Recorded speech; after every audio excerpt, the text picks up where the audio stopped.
the distinguished minister from Israel, Mr. Ariel, the water resource minister, Umaji,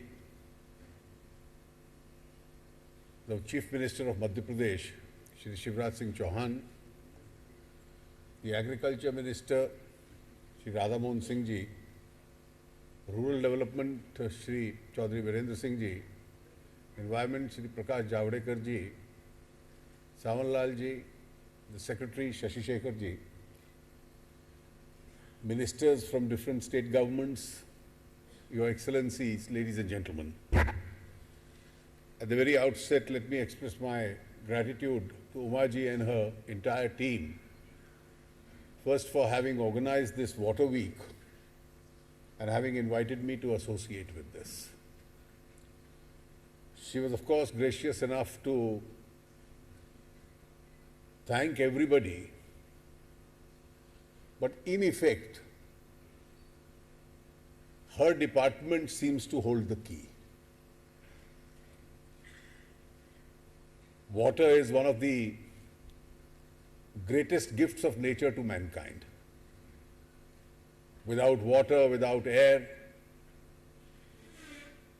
human life would itself become meaningless, maybe non-existent. And therefore, conservation of that water and optimum utility of that water for preservation of whatever else exists is absolutely necessary. If we didn't preserve and conserve this water, if we did not have this resource,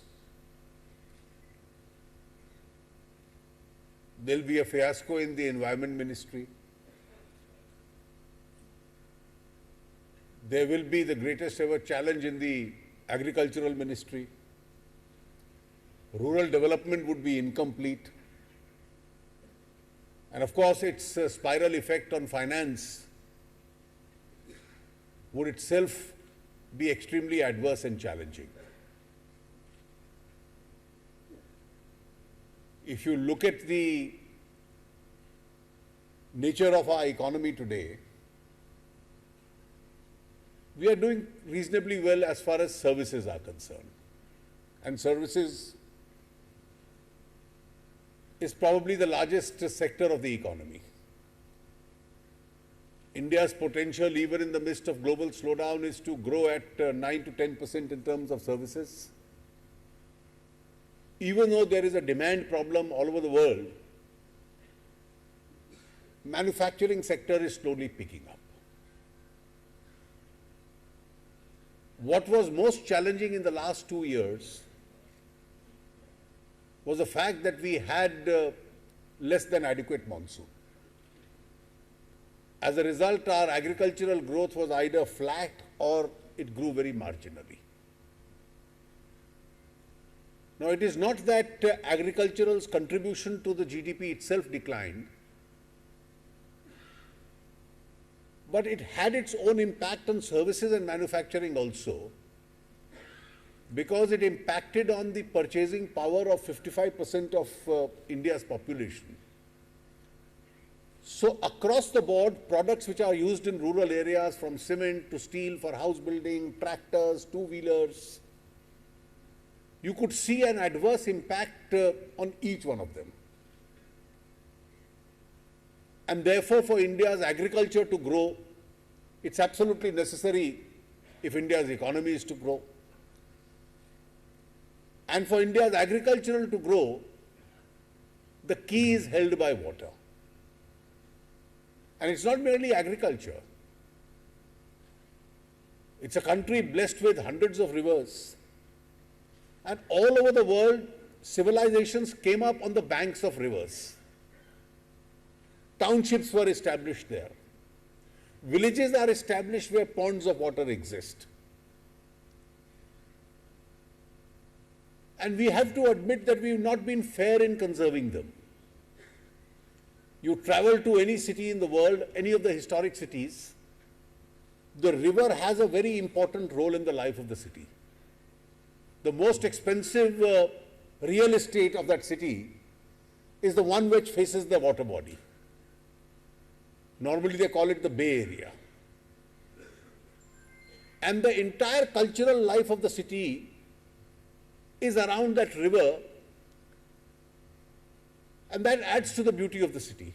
It also provides drinking water to that city.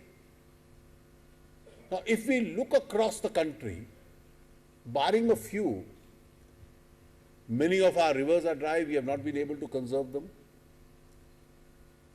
During monsoon, some overflow, creating floods, and you have drought in some other parts of the country.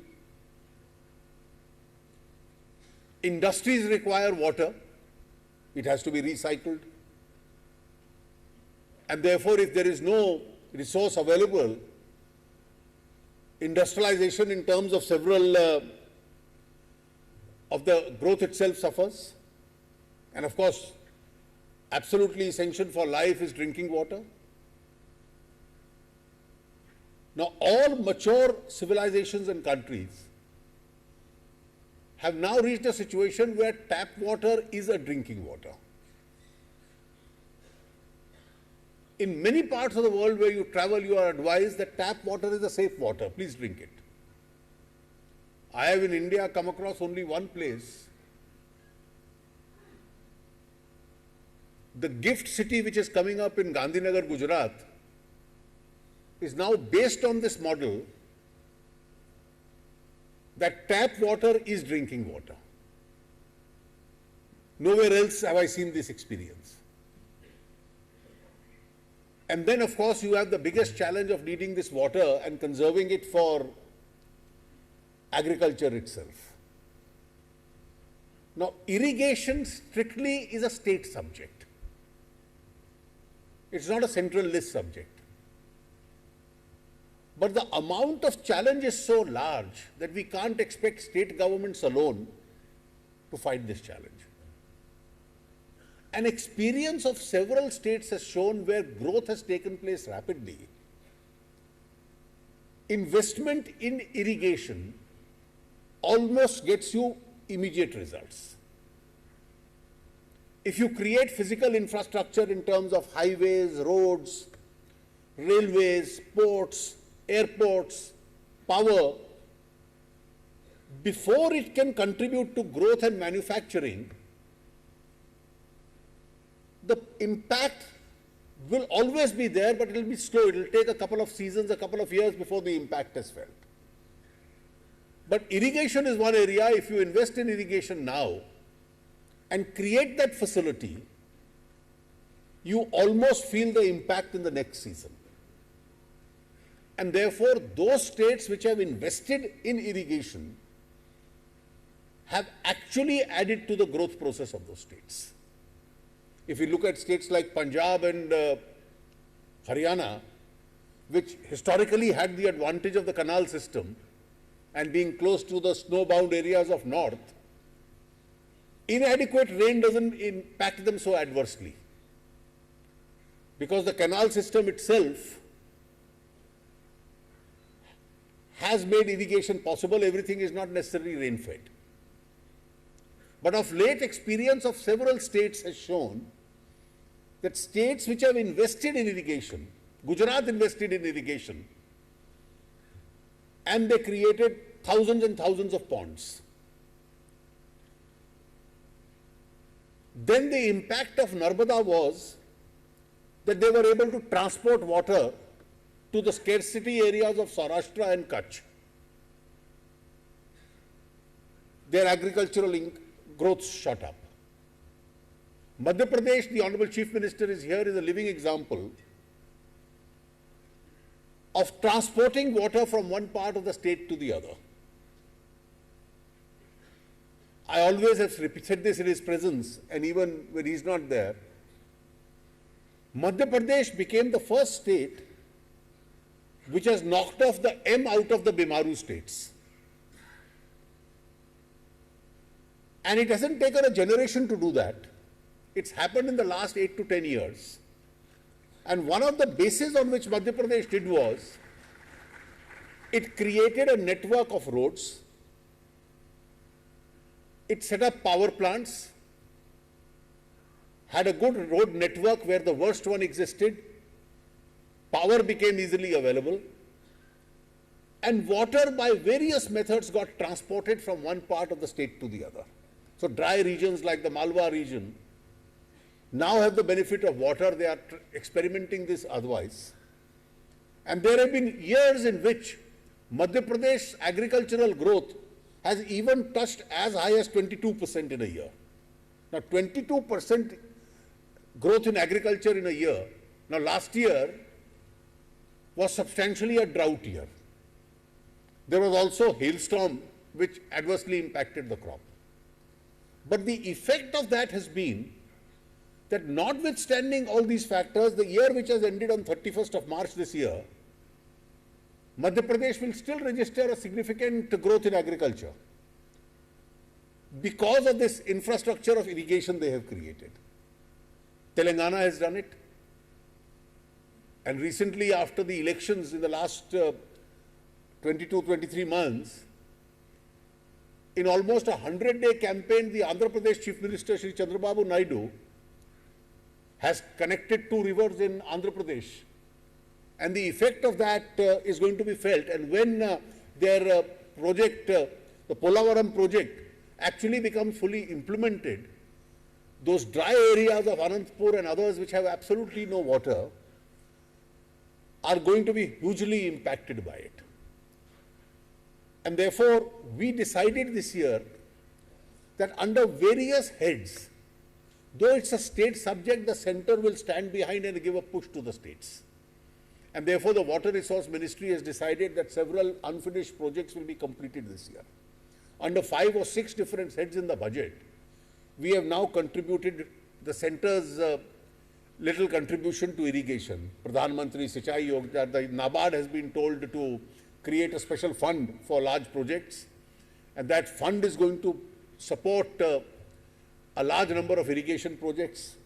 Under various heads, monies are being given in order to support irrigation. And the object of the entire exercise is that even when you have adverse monsoon conditions, the rain-fed areas don't starve. They still have the benefit of a good agricultural crop. And that is going to be the essence.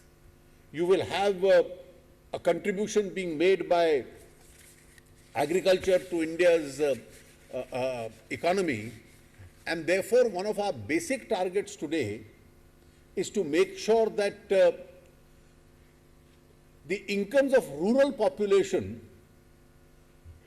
double over the next few years. Now, if that is to double, these are various instrumentalities which we are using to make sure that resources are fed into the rural areas.